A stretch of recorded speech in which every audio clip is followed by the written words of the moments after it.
Este es un episodio especial. Durante estas semanas estamos viendo más visibilidad de compañeras migrantes racializadas, comprometidas con la lucha antirracista dentro de los movimientos feministas, como puede ser el 8M, pero también otros. Estamos viendo diversidad de opiniones y posicionamientos tanto a favor de trabajar dentro como fuera de las estructuras organizacionales de estos movimientos. Invité a reflexionar a compañeras migrantes sobre algunas cuestiones que últimamente están siendo objeto de debate. ¿Por qué es importante introducir la lucha antirracista a los movimientos feministas? ¿Creen que es posible una simbiosis, sinergia o compatibilidad entre los movimientos antirracistas y feministas? ¿De qué dependen? ¿Qué condiciones serían necesarias? ¿Qué se aportarían ambas miradas entre ellas? Y también nos hablan sobre algunos riesgos o peligros tanto hacia el movimiento feminista, pero también en el interior de él. Y es que estamos viendo cómo ciertos intereses y poderes fácticos, políticos, económicos o mediáticos intentan descaradamente subirse al carro del feminismo y se ponen la camiseta. Hay quienes ven esto como un lavado de cara, tomarse la foto, o más grave, una apropiación, instrumentalización y hasta manipulación perversa. ¿Qué reflexión tienen ellas sobre esto? A continuación nos hablan Katy Solórzano, activista por los derechos de las mujeres migrantes; Marcela Hincapié Martínez, mujer colombiana, estudiante, aprendiz de migrante y feminista; Giselle Touceda, migrante, con estudios migratorios y de género en México con el colectivo Las Patronas; y Salomé Carvajal Ruiz, migrante, nacida en Quito, Ecuador, activista por un antirracismo político y anticolonial. Sus respuestas y profundas reflexiones nos muestran una fotografía nítida del panorama actual, pero también nos dan pistas valiosas de cómo las luchas feministas y antirracistas han de cuestionarse y hacer autocrítica si quieren abrirse y llegar a entenderse. Escuchemos.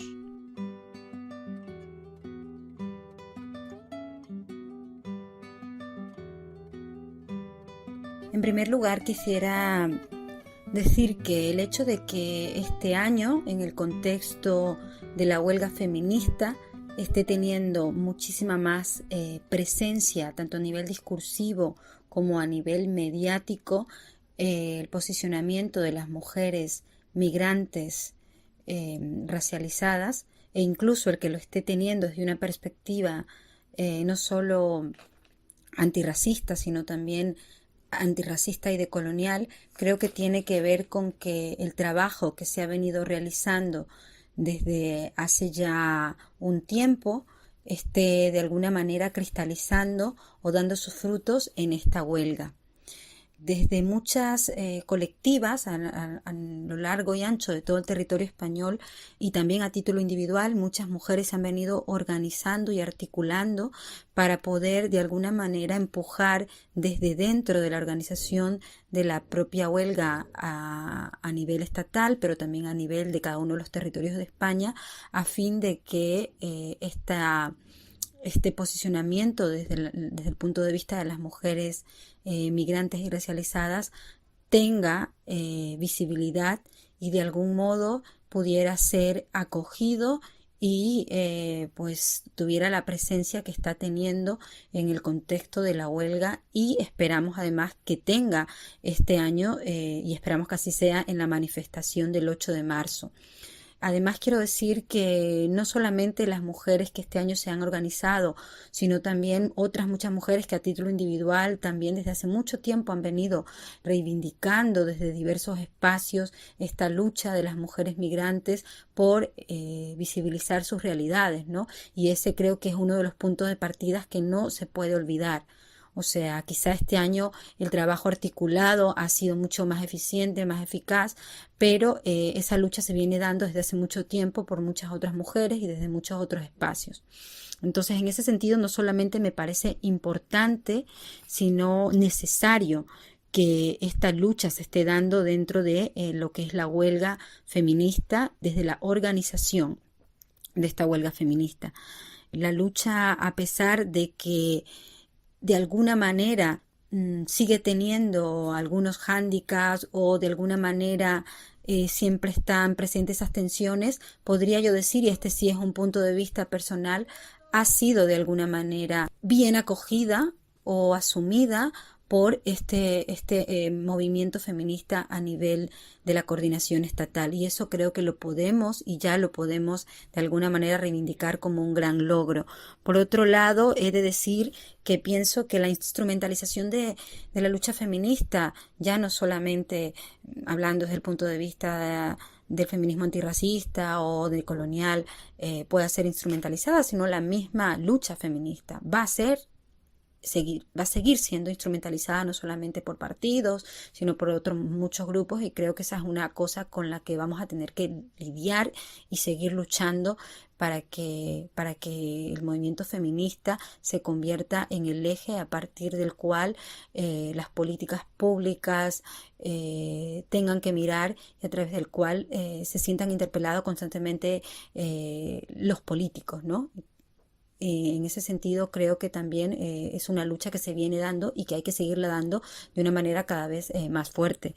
Y bueno, decir que no sé si de alguna manera se pueda considerar una simbiosis entre el movimiento feminista llamado hegemónico o blanco con el movimiento feminista antirracista. Yo creo que es un gran punto de partida saber simplemente que no se puede hablar ya de feminismo, que es necesario que se asuma que desde todos los puntos de vista se tiene y se necesita hablar de feminismo, porque eso es lo que hay. Hay feminismos diversos. Entonces yo creo que en ese sentido también estamos, soy optimista además, en una buena dirección y creo que esta lucha este año está cristalizando esas pequeñas otras luchas diarias, ¿no? Y yo me quedaría con eso. Soy absolutamente optimista de este proceso y creo que poco a poco y cada vez más se va a ir viendo la fuerza de este enorme colectivo que es el de las mujeres y en especial el de las mujeres migrantes, el del movimiento feminista antirracista que viene empujado además desde esos otros sures, ¿no? Desde esos otros sures globales. Y eso es, bueno, de momento lo que te diría.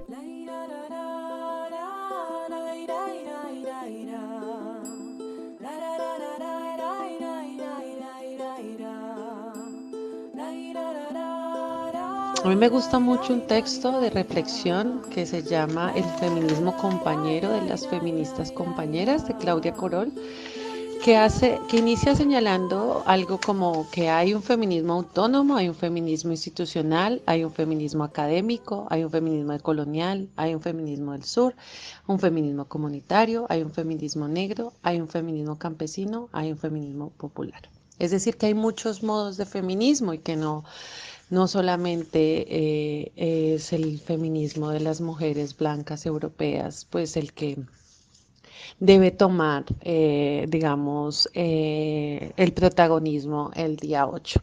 Para mí, entonces, la posición es que nosotras, las mujeres que venimos del sur y de otras geografías del mundo y con esto de la geopolítica, pues que nos introduzcamos en la lucha feminista.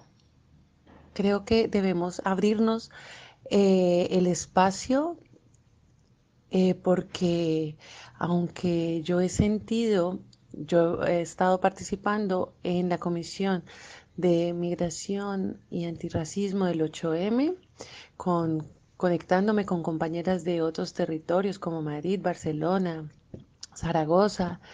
Siento que cada contexto y cada feminismo en cada territorio tiene unas luchas particulares, entonces me gustaría hablar eso, geolocalizado para poder tener como un punto de visión acá. Entonces, yo considero que es muy importante que nosotras y que la diversidad de mujeres migrantes con los diferentes tipos de luchas nos introduzcamos en la planeación del 8M, porque es necesario que las mujeres blancas que tengan de antemano, para poder hacer algún tipo de campaña comunicativa, de declaración o cualquier otra cosa, que existen las realidades y las situaciones de vida de las mujeres migrantes y que ellas no pueden tener como dado un feminismo único. Entonces, yo creo que ha sido positivo, lo que no quiere decir que sea fácil o que sea bien recibido en muchas veces. Hay compañeras feministas blancas que aplauden y agradecen que les señalemos de qué forma su forma de activismo no incluye a las mujeres migrantes, pero hay otras que se sienten atacadas y hay otras que no quieren ver. Y eso creo que no solamente pasa en el movimiento feminista, sino también en los movimientos, en todos los movimientos sociales. Yo siento que más que una compatibilidad, porque creo que la base, hay una misma base de lucha, es poder ampliar la mirada, es ampliar el foco frente a cuál es el sujeto político del feminismo. Creo que esa pregunta es la que está en este momento súper en boga, es decir, la que más tenemos que entrar a complejizar. ¿Cuál es el sujeto político del feminismo? ¿Cuáles son las mujeres que hoy en día componen el movimiento social? ¿Cuáles son los feminismos al interior del feminismo? Entonces yo creo que al generar una compatibilidad del movimiento feminista y del movimiento antirracista es necesario, porque si el feminismo no es antirracista, es un feminismo que básicamente lo que aboga es por la igualdad en el marco de una estructura social injusta, inequitativa, desigual, y eso no pretende hacer ninguna transformación social, mientras que si existiese la lucha antirracista, lo que aporta al movimiento feminista, es decir, que nosotros no queremos una igualdad en la estructura actual de sociedad, sino queremos la transformación de la sociedad. Estamos luchando por la justicia social, porque se considere que la raza ha sido el factor central de la opresión más allá que el del género, así no le guste al movimiento feminista. Y que en razón a eso es importante que el feminismo tome la bandera antirracista como una bandera compatible, como una bandera amiga, como una bandera que es constitutiva.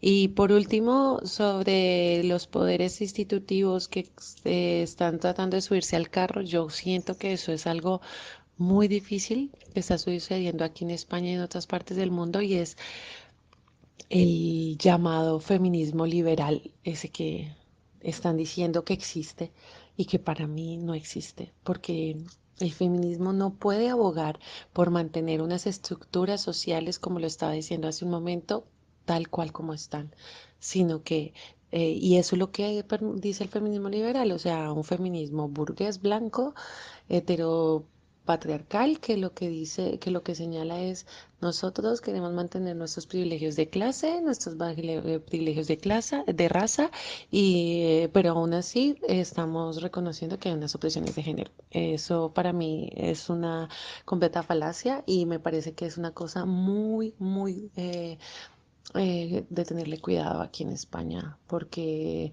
Ciudadanos y otros partidos políticos ya hemos visto que están saliendo, el PP y otros, que han salido con este discurso del feminismo liberal, que a mí me parece que le hace mucho daño al feminismo, al movimiento social feminista, en tanto no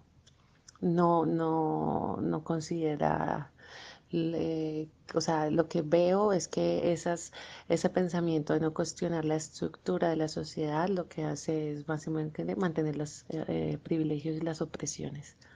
Y bueno, yo por ejemplo participé en la comisión de escritura del manifiesto del 8M para tratar de Valencia, para tratar de incluir las reivindicaciones del movimiento, de la Comisión de Migración Antirracismo. Y bueno, ha sido una pelea ardua. No todo lo que hemos querido reivindicar se ha podido incluir en el manifiesto, pero creo que es ir avanzando y dando pasos. El próximo año esperamos que sea mucho más y vamos a pelear por más.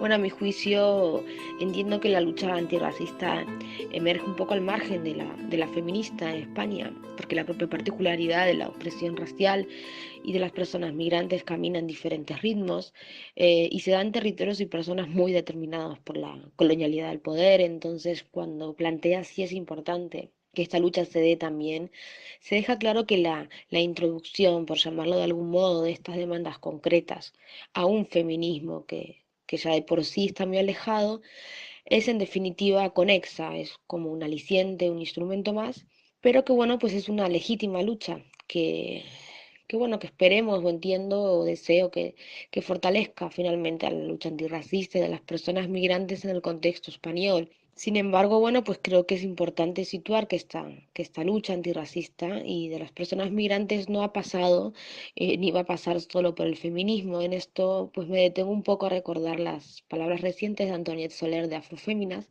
representación de su libro, cuando apuntó que la interseccionalidad que había emergido en Estados Unidos nada tenía que ver con el contexto español y planteaba lo siguiente: hay muchas mujeres en España que tienen un gran poder de decisión sobre otras mujeres, como es el caso de las mujeres racializadas inmigrantes. Por tanto, que en España no todo pasaba por el género y que las relaciones estaban más bien cruzadas por la clase y la raza, y en esto creo que hay que detenernos desde la lucha antirracista y desde las personas migrantes y no perdernos en estos ejes que son los que finalmente oprimen a nuestras comunidades.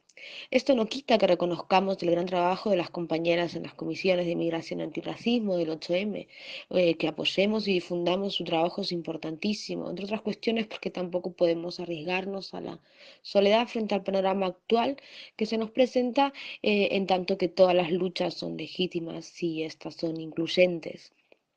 Creo que esta visibilidad que hoy ganaron las compañeras debe ser asumida por los movimientos feministas en España, primero como una lucha ganada por las compañeras y no tanto por su condescendencia o beneplacencia. Y por otro lado, desde el compromiso, es decir, que las condiciones que deben darse a partir de ahora serán las que veamos en verdad en la práctica y no tanto en los discursos, en las redes o en las fotografías. El compromiso por la lucha de clase, por la lucha antirracista, dentro de la lucha feminista, debemos verla en la medida en que se movilicen frente a la desigualdad de clase, frente a nuestro lodo, y no tanto al techo de cristal. Que se movilicen por las empleadas de hogar, por las internas, por las encarceladas en los CIES y por las deportadas. Veremos su compromiso real en la medida en que se movilicen en manada por las hermanas temporeras de Huelva, porque esto fue una muestra más de cómo las personas migrantes y racializadas debemos primero pasar por el aro de la validez blanca antes de ser creíbles como víctimas del patriarcado. Esto es lo que no puede volver a suceder y esto es lo que los movimientos feministas en España en adelante deben plantearse, y no tanto ya su beneplácito para con las demandas específicas de los colectivos migrantes y racializados. Un saludo.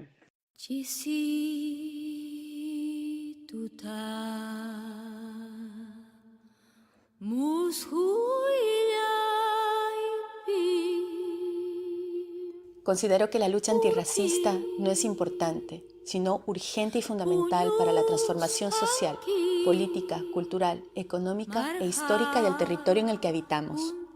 Parafraseo a una de las más importantes pensadoras y militantes antirracistas que conozco y que enuncia desde Abya Yala, y es Yuderquis Espinosa, quien considera que la lucha antirracista es la más radical porque no solo cuestiona el orden y los regímenes de dominación, explotación, servidumbre, subalternización en los que convivimos tan pacíficamente, sino y ante todo porque articulada estratégicamente con otras agendas urgentes, se pueden cultivar, potenciar y ejecutar otros modelos de vida posibles.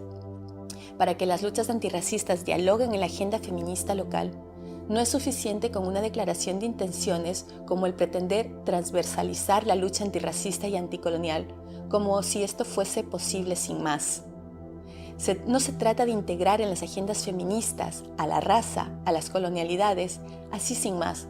Esto me recuerda mucho a las Olimpiadas de las opresiones por raza, por género, por clase, por edad, por estatus legislativo, por nacionalidad, en búsqueda de la objeta más oprimida.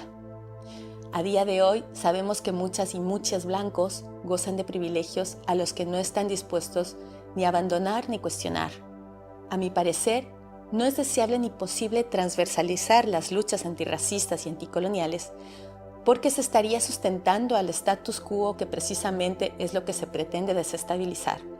Se estaría más bien poniendo guirnaldas al proyecto de la modernidad, proyecto por excelencia de deshumanización, de predación de la Pachamama, de muerte, de integración y asimilación al orden blanco, racista, supremacista y colonial, que pervive de múltiples modos cambiantes desde hace más de 500 años y que nos atraviesa de múltiples maneras. La lucha antirracista y anticolonial no se posiciona solo a las mujeres como sujetas de empoderamiento. No, la lucha antirracista y anticolonial es una lucha de camino junto con los niños y las niñas, jóvenes, mayores, tanto aquí en el Reino de España, pero también haciendo raíces en el Abya Yala y en contra de la matriz de dominación, incluida la macroagenda de género, a quienes algunas cuestionamos y seguiremos cuestionando, sentipensando, poniendo el cuerpo y haciendo bulla, chispas ante la izquierda blanca y los feminismos blancos, para que la lucha antirracista y anticolonial no pase a ser juguete de las herramientas del amo, parafraseando a Audre Lorde. Las heridas migrantes coloniales están abiertas en carne viva todos los días del año. Que el 8 de marzo del 2019 se empeñe en utilizar a las mujeres racializadas y migrantes como eslogan y también como banderas, no exime de las responsabilidades ante las vidas que sí importan. Siguiendo con el pensamiento de Uría, no haremos mucho caso al llamado que nos hacen a les y las otras. Articulen raza, clase, género y orientaciones sexuales, como si de evocar la interseccionalidad se tratase, como si esto nos diera poderes mágicos. Es como si la conciencia de las opresiones cruzadas combinada con palabras bastaría para definir una política y sobre todo para ponerla en práctica.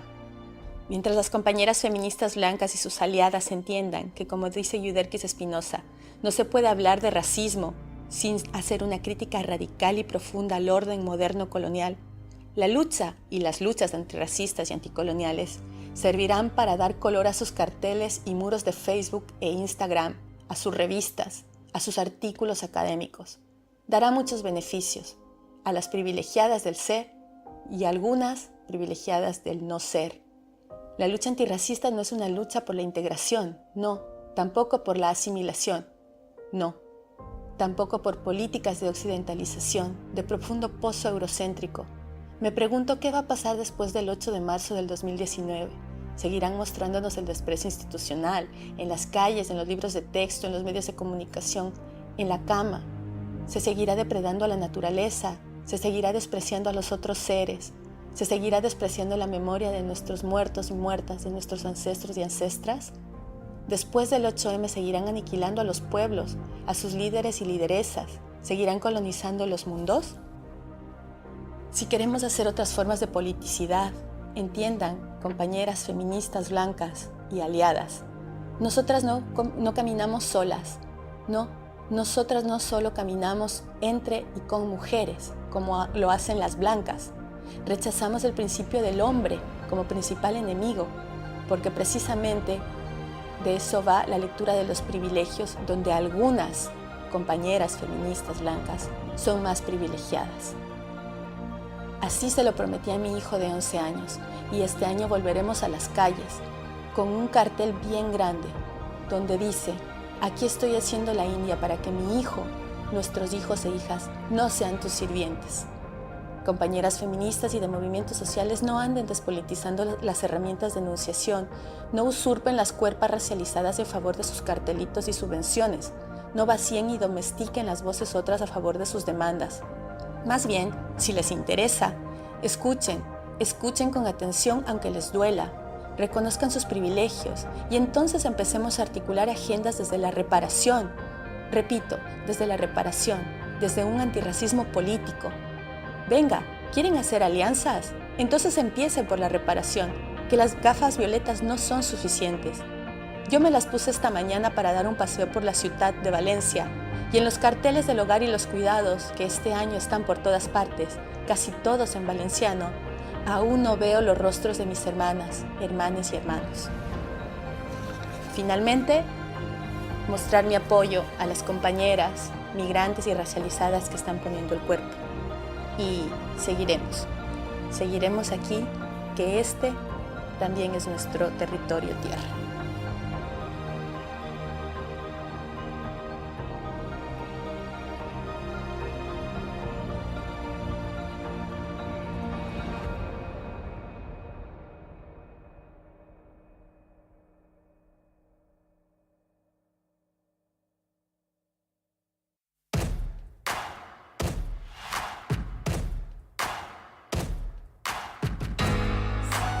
Y hasta aquí concluyo este episodio de Contradiscursos.